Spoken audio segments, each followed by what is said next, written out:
Bonjour à toutes et tous, bienvenue dans l'émission Le cœur à l'ouvrage.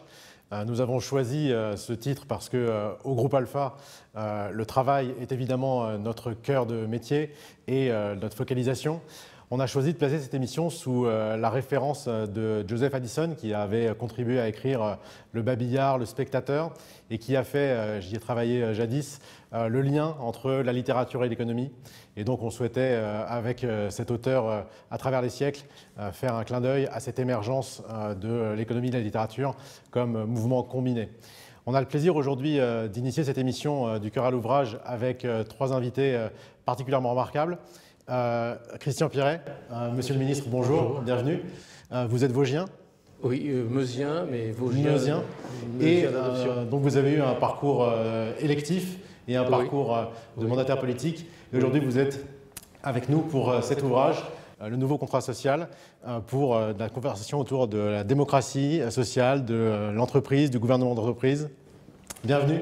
Merci. Philippe Lator, vous êtes parisien.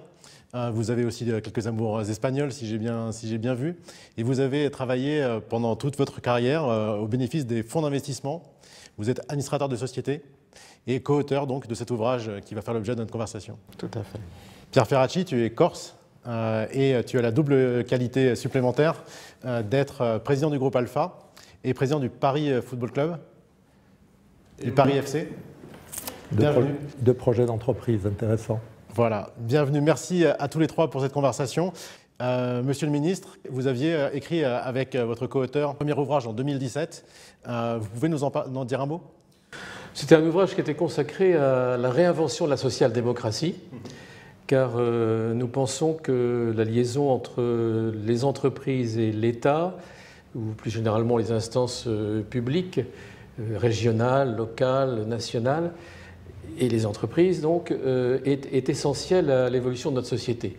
Et que celle-ci, la société, se définit dans un rapport que l'on doit reconstruire, rénover, profondément changer, rapport de pouvoir, rapport de distribution de richesse, et avant tout rapport de création de richesse au service du plus grand nombre. Et donc la société doit se recomposer, se réformer en fonction de ces pôles, diffuser différemment le pouvoir et diffuser autrement la richesse.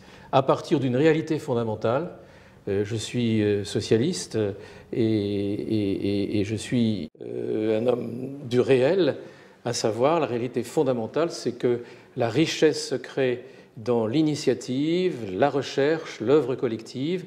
La richesse économique doit toujours être plus forte. Je ne suis pas un partisan de la décroissance, par exemple, mais au contraire d'une croissance plus forte encore, fondée sur l'innovation, sur l'invention et sur une répartition qui soit plus juste.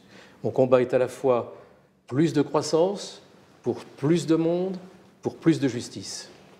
Donc déjà des sujets autour de la répartition de la valeur et du partage.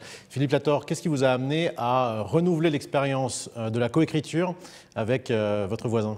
Alors nous avions créé un cadre un petit peu de réflexion avec le premier livre qui était sur la réinvention de la social-démocratie, et l'idée aujourd'hui était d'aller un petit peu plus loin sur un sujet un peu plus précis et en donnant aussi des pistes concrètes sur le sujet en question du livre, qui est véritablement comment est-ce que le pouvoir dans l'entreprise et les richesses aussi créées dans l'entreprise peuvent être non seulement partagées évidemment avec les managers, les dirigeants, qui aujourd'hui, depuis une vingtaine d'années, savent très bien s'organiser, en particulier quand ils sont associés avec des fonds d'investissement à défendre et avec justesse leur part, mais aujourd'hui, pour les années 2020 et suivantes, faire en sorte que ce partage du pouvoir et de la richesse soit aussi au bénéfice en partie des salariés, en fonction évidemment de critères et de capacités, et de systèmes qui sont certainement différents des managers, mais néanmoins faire en sorte que finalement ce TGV de l'entreprise qui crée beaucoup de richesses et qui peut connaître des développements formidables, et bien que les salariés ne restent pas sur le quai de la gare, mais qui montent aussi à bord du TGV. Entre les dates de vos deux ouvrages, Il y a eu plusieurs moments de crise, et notamment deux assez récents, les Gilets jaunes, la crise sanitaire. Vous identifiez ces moments, en plus de la crise climatique, comme des moments de rupture sur les sujets d'entreprise, sur les sujets de gouvernance? Ce qui nous a frappé, en fait, c'est qu'avec les Gilets jaunes, il y a eu une sorte d'erreur d'orientation. C'est qu'en mai 68, les grévistes, ils occupaient les entreprises, ils s'adressaient là où est créée la richesse. Alors, assez curieusement, avec les Gilets jaunes, c'est sur les ronds-points, c'est sur l'espace public que se passe le débat. Et ils ne vont pas voir l'entreprise. Et puis, alors, avec la crise Covid, de nouveau, c'est l'État. Alors là, on comprend bien, parce que bon, on est dans un moment de crise, donc par réflexe keynésien, l'État a son rôle évidemment à jouer, mais on voit même en particulier les politiques les plus libéraux, par un réflexe finalement très étatiste français, revenir et dire que finalement c'est l'État qui a la solution à tout.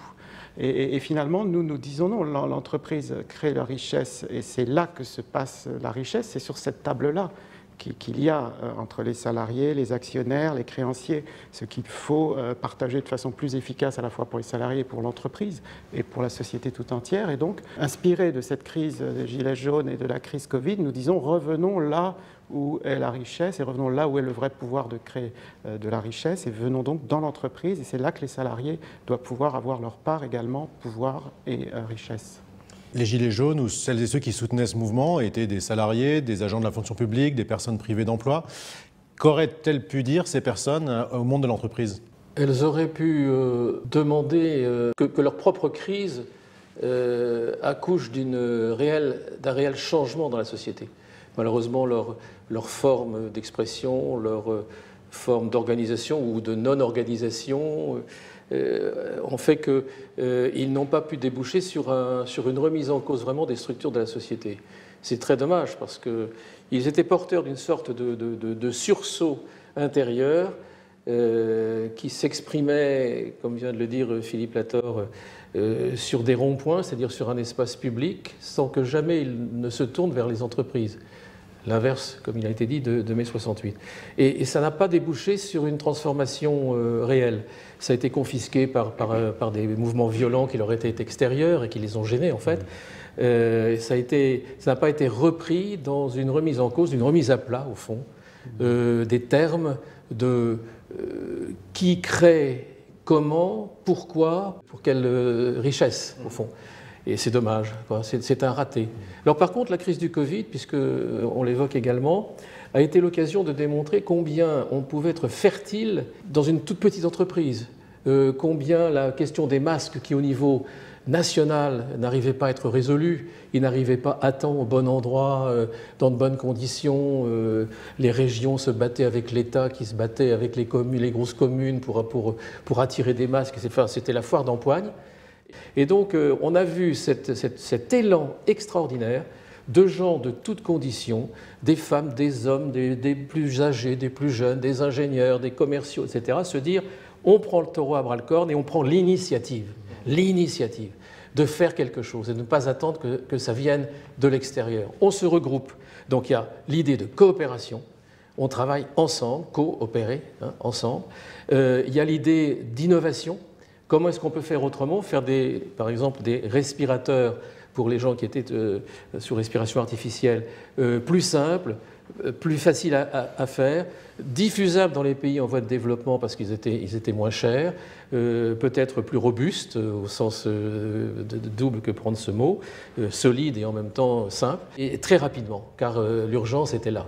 Eh bien, ils y sont arrivés. Donc ça veut dire que notre pays, comme les autres pays du même type en Europe occidentale, pour ne prendre que cet exemple, est capable si on s'organisait autrement, on serait capable de faire surgir par l'innovation et par la coopération, j'allais dire, pardonnez-moi le mot, des miracles.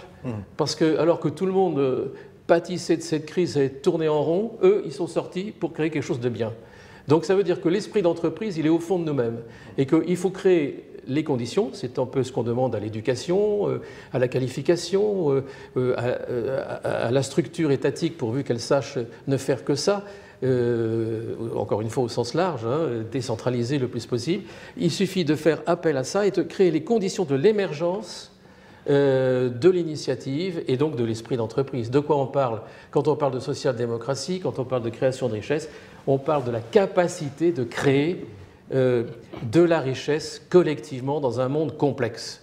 Car on se heurte à la complexité du monde, on se heurte à la complexité des règlements, on se heurte à la complexité des législations, à la diversité des législations, à l'obstacle des langues différentes, des histoires nationales différentes. Mais tout ça, il faut le mettre à plat parce que sinon on ne va pas s'en sortir. Sinon, on ne va pas réussir à créer un mouvement qui sera capable d'être plus juste et en même temps de créer plus de richesse. Encore une fois, il faut créer plus. Initiative, esprit d'entreprise, création de richesse. Avant d'approfondir avec vous ces sujets-là dans le monde de l'entreprise et en lien avec les puissances publiques, un mot, Pierre Ferracci, sur ces deux moments récents de l'histoire, Gilets jaunes, crise sanitaire, sur ce que ça a pu générer comme revendication de partage de la richesse et une forme d'incapacité des parties prenantes à s'entendre sur ce volet-là. Les Gilets jaunes, pour moi, c'est une formidable interpellation de la société, au sens large. Des politiques, bien sûr, qui, pour la plupart, à mon avis, n'ont rien compris à ce qui s'est passé, mais aussi du patronat et des syndicats, des partenaires sociaux. Des politiques, parce que je pense qu'on a répondu plutôt positivement, d'ailleurs, à une revendication des Gilets jaunes, qui était une revendication de pouvoir d'achat. Le gouvernement d'Emmanuel Macron a lâché 10 à 15 milliards en sortie de crise. Mais ce que demandaient les Gilets jaunes, ce n'était pas seulement ça. C'était beaucoup ça, mais c'était aussi une forme de reconnaissance dans le travail qui était le leur, ou sur le marché de travail, parce qu'il y avait aussi beaucoup de chômeurs, puis il y avait des artisans, c'était très hétérogène comme mouvement. Et sur ce terrain-là, on n'a pas vraiment répondu. Alors quand j'ai une interpellation des partenaires sociaux, c'est vrai qu'ils n'étaient pas dans l'entreprise. Ils étaient sur les ronds-points, là où les gens passent. Ce qu'on reproche aux syndicats, par exemple, c'est d'être un peu loin de la réalité, c'est d'être un peu coupé de ce que vivent les gens, et eux, symboliquement, dans les ronds-points, ils étaient là où les gens passaient. Et puis, ils ont montré, contrairement à ce que certains ont dit, une image unitaire. C'était les Gilets jaunes, on les appelle, et on les a appelés tout le temps les Gilets jaunes. Et ça, c'est aussi une façon de dire aux syndicats, bon, vous êtes un peu trop nombreux, essayez de vous mettre tous ensemble, vous serez un peu plus puissants, comme c'est le cas dans certains pays de l'Europe du Nord, en Allemagne, mais même en Grande-Bretagne, dans des pays de nature anglo-saxonne. Donc c'est un mouvement puissant, qui s'est petit à petit perdu un petit peu à la fois dans quelques dérapages, mais aussi parce qu'il n'y avait pas d'organisation permettant de lui donner une suite.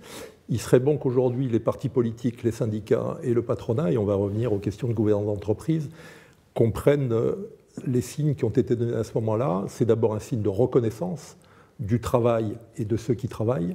C'est un signe aussi de meilleur partage des richesses qui est donné par les Gilets jaunes, et pas seulement par les Gilets jaunes. Je pense qu'avant même de parler de gouvernance d'entreprise, il faut parler de la finalité d'une bonne gouvernance. C'est mieux partager la valeur créée, il faut la créer, ça on est d'accord, et l'innovation est un élément clé. Mais après, aujourd'hui, il faut mieux la partager. Et il ne faut pas se contenter de dire que le pouvoir d'achat n'a pas dégringolé depuis 2019. C'est peut-être vrai, mais les exigences en matière de lutte contre les inégalités aujourd'hui ont franchi une étape. Il y a les enjeux de protection de la planète sur lesquels tout le monde s'accorde, de façon convaincue ou parfois de façon non désintéressée. Mais à mon avis, la mère de toutes les batailles à côté de celle-là, disons les deux batailles essentielles, c'est aussi de lutter contre les inégalités sociales.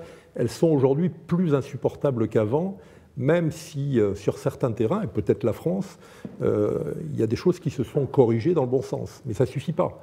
Il y a vraiment un besoin de rééquilibrage qui n'est aujourd'hui que de façon très parcimonieuse, auquel on ne répond que de façon très, très marginale, de mon point de vue, du côté de la puissance publique et des dirigeants d'entreprise. Donc c'est peut-être ça, au travers de l'ouvrage qui est passionnant de Philippe Latorre et de Christian Pierret, dont il faut traiter aujourd'hui, en n'oubliant pas, puisqu'on parle des Gilets jaunes, qui sont descendus dans la rue pour lutter contre la taxe carbone, comme les bonnets rouges étaient descendus dans la rue pour lutter contre l'écotaxe.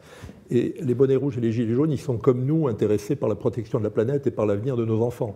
Mais ils ont posé un problème qui va de pair avec la protection de la planète. C'est qu'il faut aussi que ceux qui y vivent mieux, avec des emplois, si possible de qualité, et puis un pouvoir d'achat qui répond au minimum vital que rencontrent les uns et les autres.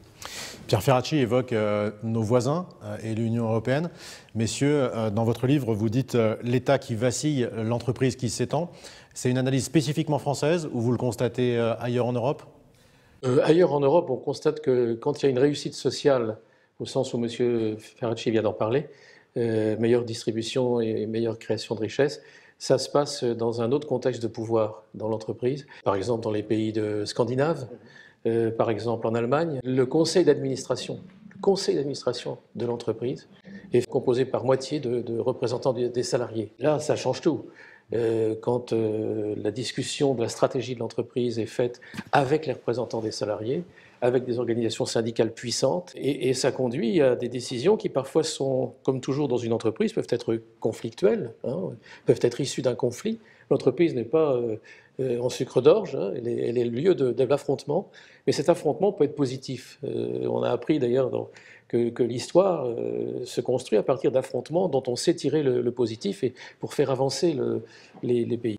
Et donc pour nous, l'Europe du Nord est un bon exemple qu'il faut évidemment lire à travers le prisme de la culture française, où le rôle de l'État est plus important.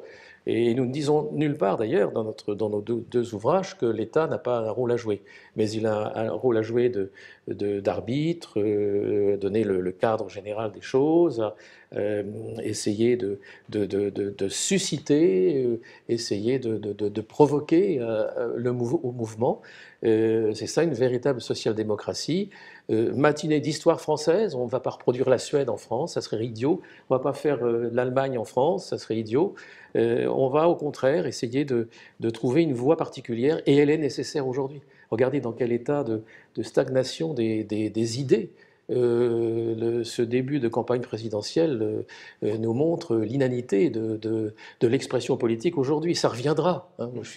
Je suis un optimiste par naissance, mais je dirais qu'on est quand même très déçu par le niveau politique qui est très très bas. Il n'y a plus d'idées. Ce qu'on défend dans le livre, c'est un petit peu des deux côtés, tirer avantage de ces expériences et faire venir finalement en France à la fois cet aspect de l'intérêt de l'actionnariat pour les salariés et aussi de l'association à la gouvernance. Parce que, en fait, capital et pouvoir vont vraiment ensemble et finalement être actionnaire sans être vraiment associé à la gouvernance, c'est un peu manquer quelque chose, comme être dans la gouvernance sans être associé au profit et au capital et à la plus-value quand elle est générée. Il me semble qu'on est déjà champion d'Europe en France de l'actionnariat salarié. Il vous semble qu'il faudrait qu'on aille plus loin encore ? Nous partons de la conscience d'un phénomène qui, hélas, c'est un peu un obstacle à ce que nous disons et qu'il faut surmonter. Ni du côté du patronat, ni du côté des organisations syndicales, il n'y a d'appétence. On l'a vu depuis que l'intéressement 1973, la participation en 1967 existe. Des deux côtés, on se dit ouais, ce truc-là, c'est une usine à gaz, ça ne marchera pas, on n'en veut pas. Mais un jour ou l'autre, il va falloir quand même briser la glace, quoi. Il va falloir faire autre chose que du côté du patronat dire si ça ne marche pas, c'est parce que les ouvriers ne travaillent pas assez ou les salariés ne travaillent pas assez. Et du côté de ceux-ci, c'est parce que le patronat ne pense qu'à ses profits. Il faut, si on veut faire autre chose, une société qui avance, il faut prendre la matière première qui est créer de la richesse et de l'innovation, on l'a redit et redit, et puis à partir de là, sur la base de notre histoire et sur la base de cette difficulté que je viens d'évoquer. Finalement, nous ne voulons pas améliorer la participation. Ce qu'on veut, c'est changer la logique. Et pour changer la logique, il faut bien commencer. L'eau est froide, mais il faut quand même avancer. Bon. Alors, si on veut avancer, eh bien, nous proposons concrètement des étapes très précises et une rupture, alors qu'elle est fondamentale. On parle tout le temps des fusions, des acquisitions, des grosses entreprises se rachètent des plus petites, qui fusionnent, etc., etc. Ce mouvement perpétuel, les salariés en sont exclus. Et nous avons une rupture fondamentale, c'est que lorsqu'il y a fusion-acquisition et qu'il y a une plus-value qui se dégage, ce ne sont pas uniquement les actionnaires qui bénéficient de cette plus-value, mais également les salariés de l'entreprise, parce que ce sont eux qui, avant, ont créé les conditions d'une fusion profitable par leur travail. Et ça replace ce que vous disiez tout à l'heure, c'est-à-dire que le travail est au centre d'une démarche social-démocrate. La considération, vous avez dit ce mot essentiel, la considération que l'on doit aux salariés, aux personnes dans l'entreprise, vient du fait que notre société doit être mieux rebasée sur la notion de travail et sur le respect que l'on doit aux travailleurs et au travail. Et c'est l'oubli de cela qui fait qu'on dérive à la fois sur la rémunération du travail et sur le pouvoir qui doit diriger cette rémunération. Oui, deux précisions, pardon. Vous avez dit la France est champion de l'actionnariat salarié. En réalité, bien sûr, Bouygues, 21% des actionnaires sont les salariés. Extraordinaire.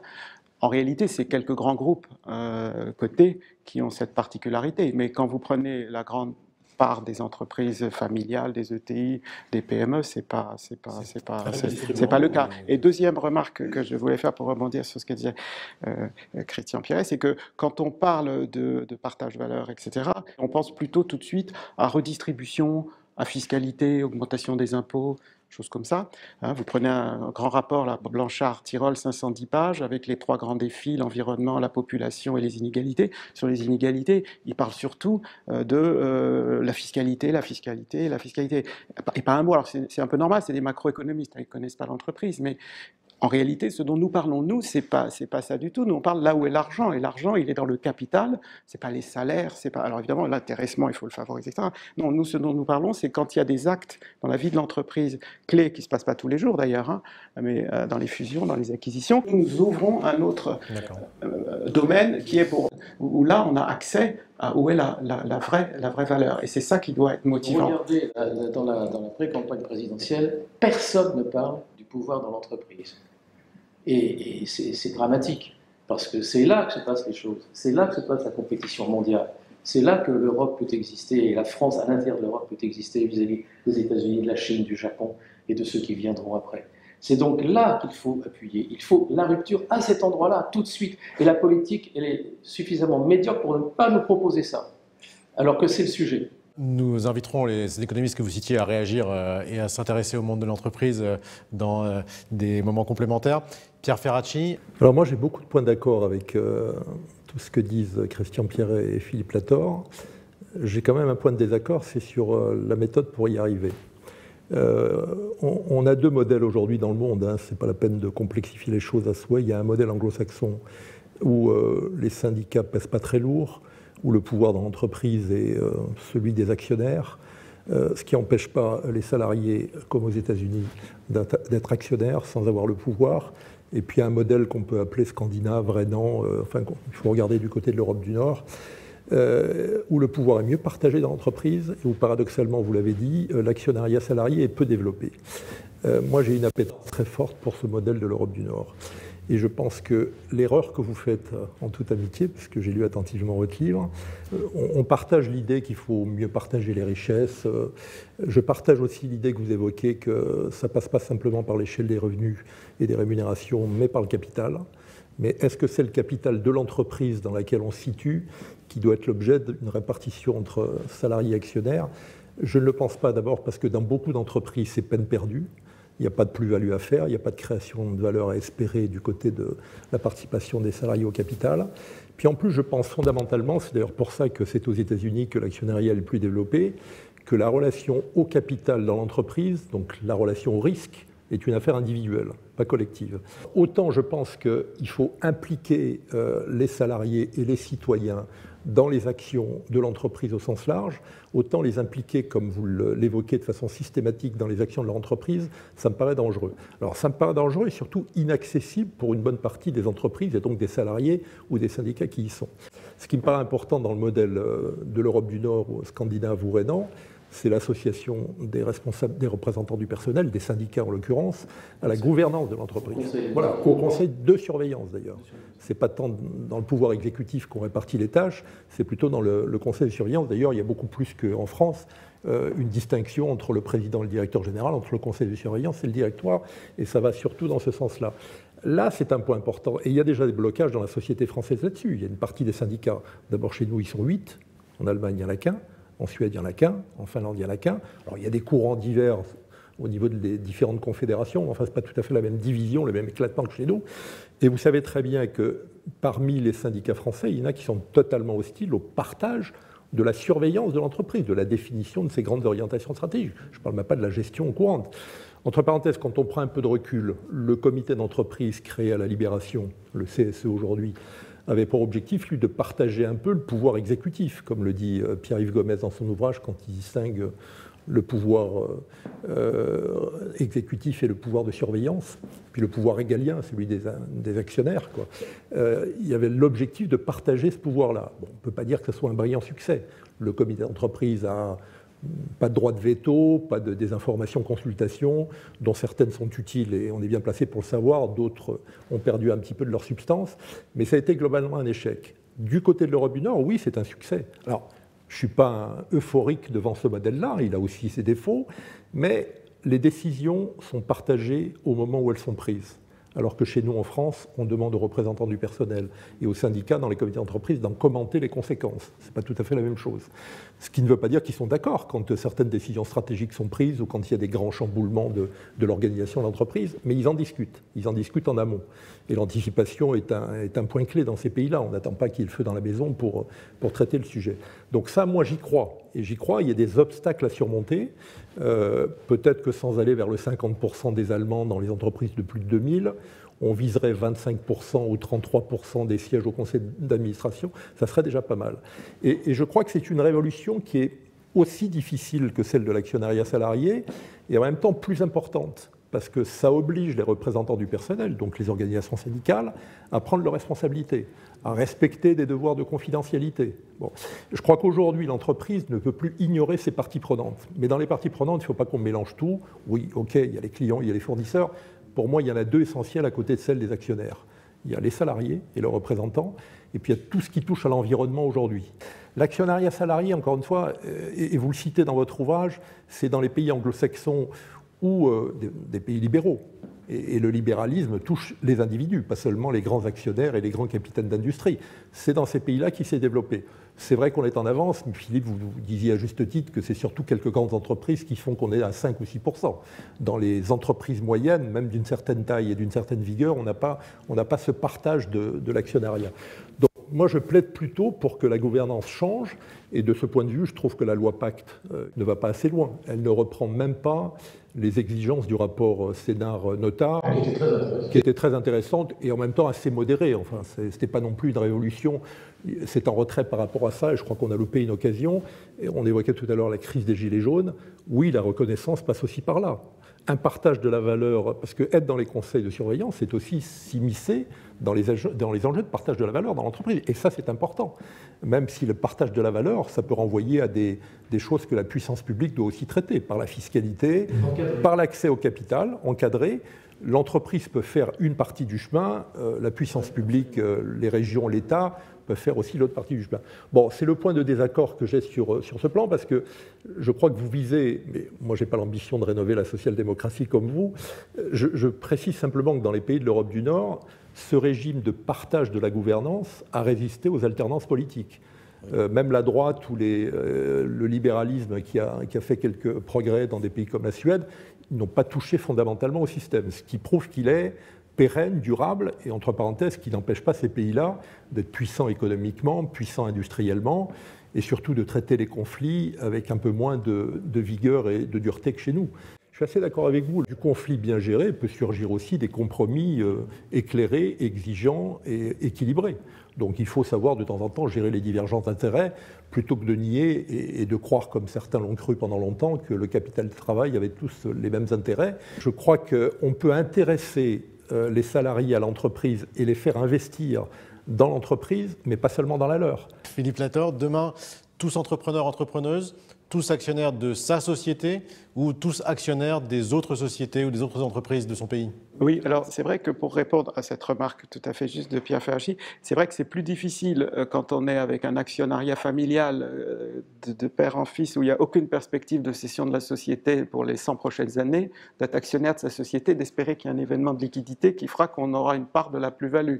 Donc c'est vrai que c'est plus facile à mettre en place quand c'est avec des actionnaires financiers dont on sait qu'après une période de 5 ans ou 10 ans, ils vendront la société et qu'il y aura un acte concret avec une extériorisation de la valeur, de la plus-value. Donc ça, c'est absolument vrai. Et deuxièmement, dans le 12% qu'on a imaginé de participation du capital, qu'on décompose un peu dans le livre, il y a, alors ça ne nous excuse pas complètement, mais il y a un petit quart qui est tout de même lié justement au sujet des retraites, de l'épargne retraite. Et c'est vrai que là, on peut imaginer que c'est peut-être une bonne idée de diversifier en fait pour les salariés, plutôt que, évidemment, de mettre cette part-là uniquement dans leur entreprise avec un certain risque, qui est de mettre que dans une entreprise, et plutôt de chercher à ce moment-là à diversifier et en étant dans plusieurs entreprises. Et là, on rejoint le sujet des retraites et des épargnes retraites. Si je peux me permettre, c'est là le paradoxe de votre proposition, c'est que vous légitimez en partie l'actionnariat salarié, un peu généralisé, par les perspectives de cession et donc de plus-value à partager légitimement. Hein.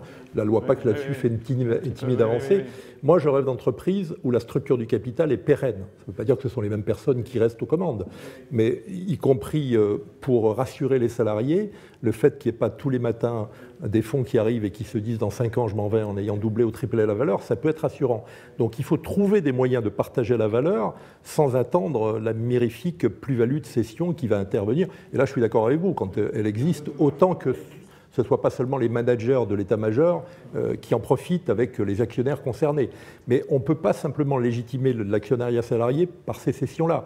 Donc il faut trouver des modalités de partage de la valeur. Et encore une fois, ça peut passer par des investissements. Moi, je suis assez sensible au fait que les meilleurs investissements sont aussi ceux en actions, mais en panachant et en ne limitant pas l'investissement à l'actionnariat dans l'entreprise où le salarié travaille. Je crois qu'il faut voir pourquoi on propose ce qu'on propose. C'est pour donner prise aux salariés, en même temps qu'aux actionnaires d'ailleurs, mais redonner prise pleinement aux salariés, pas simplement à la surveillance et pas à la place des décideurs et des managers sur la gouvernance proprement dite, mais donner prise sur quelques variables essentielles qui font la vie du travail. C'est à partir du travail et de la création de richesse de ce travail qu'il faut, sur 2 ou 3 points essentiels, donner prise aux salariés. L'investissement, la politique d'investissement, c'est-à-dire sur 3 ou 4 ans, qu'est-ce qu'on fait dans l'entreprise. La qualification, il faut que les salariés puissent dire leur mot sur la politique de qualification, pour qu'ils montent dans la connaissance des mécanismes de leur entreprise, de la technique que l'entreprise maîtrise et de l'environnement. Et puis aussi sur la distribution du pouvoir, entre les hommes, les femmes, entre les plus qualifiés, les moins qualifiés, essayer de trouver des systèmes qui arrivent à intéresser toutes les catégories et donner des perspectives de futur aux salariés. Ces 3 variables-là, plus d'égalité dans l'entreprise entre toutes les catégories qui forment celle-ci, la qualification, formation et l'investissement, là, ce n'est pas simplement une surveillance, c'est donner une prise. Et ça, c'est fondamental, c'est la rupture, avec la rupture sur la plus-value dont nous expliquions tout à l'heure. Mais Christian, on est d'accord là-dessus, vraiment sur ces 3 objectifs. Par exemple, nous, on plaide depuis longtemps sur les enjeux de compétences et de qualification pour que le plan de développement de compétences, c'est maintenant comme ça qu'on appelle le plan de formation, on croit changer la sémantique et tout changer, soit un objet de négociation d'entreprise. Ce n'est pas le cas. C'est à peine un objet de consultation dans la plupart des cas, d'information, alors que c'est un élément essentiel pour les salariés, mais aussi pour les entreprises, c'est l'investissement de demain. Ça, les salariés allemands, les salariés suédois, les syndicats allemands, les syndicats suédois n'ont pas besoin d'être actionnaires de l'entreprise pour le traiter beaucoup mieux que nous, pour en faire un sujet de négociation, pour être partie prenante, y compris des décisions. Hein, ça, c'est de l'exécutif, c'est pas simplement dans les conseils de surveillance. Le comité d'entreprise là-dessus pourrait jouer un rôle aussi un peu plus actif. Il est informé. Mais bien sûr, il était créé pour ça. Donc, il faut réveiller de temps en temps les vieilles structures créées à la Libération et qui ne jouent pas tout à fait le rôle qu'on attendait d'elles. Et puis après, il faut être dans les organes de gouvernance de l'entreprise de façon beaucoup plus puissante. Et là, encore une fois, le modèle d'à côté, il est vertueux. Ben, on a un obstacle culturel. J'évoquais tout à l'heure la réticence de certains des syndicats. Il y a aussi une réticence patronale, qui est d'un conservatisme fou, beaucoup plus que dans ces pays-là. Il y a aussi un conservatisme qui fait que dans ces pays-là, contrairement aux nôtres, vous trouvez beaucoup de fondations actionnaires. C'est-à-dire une partie de l'actionnariat renvoie à l'intérêt public, à l'intérêt général. Donc récupère une partie des richesses de l'entreprise pour faire des missions qui intéressent la société et plus seulement l'entreprise. Dernière question, Christian Pierret, en forme de conclusion. Les 3 piliers, investissement, compétences et partage du pouvoir, on est d'accord. La loi Pacte introduit des notions de raison d'être. Est-ce qu'il vous semble que pour un salarié, être mieux représenté au CA ou au conseil de surveillance, être plus actionnaire de société, ça apporte plus de sens à son travail? Ça apporte plus de satisfaction, car ça ennoblit l'acte de travailler dans l'entreprise, l'acte de coopérer avec les autres dans une entreprise pour satisfaire des buts communs. L'entreprise a un but, Et parmi les supports de ce but, il y a le respect que l'on doit, la considération qu'on doit, vraiment le respect humain profond que l'on doit aux salariés. C'est l'entreprise cohésive pour laquelle vous plaidez? C'est l'entreprise cohésive, absolument. Donner sa cohérence au mouvement de l'entreprise, c'est donner une existence qui a du sens à chacune des parties prenantes de l'entreprise, et en particulier redonner du sens fort aux salariés. Merci beaucoup, messieurs. Je vous recommande à toutes et tous la lecture de l'ouvrage de Christian Perret et Philippe Lator, Le nouveau contrat social, l'entreprise après la crise, aux éditions Le Bord de l'eau. Merci d'avoir suivi l'émission Du cœur à l'ouvrage et à très bientôt pour la prochaine.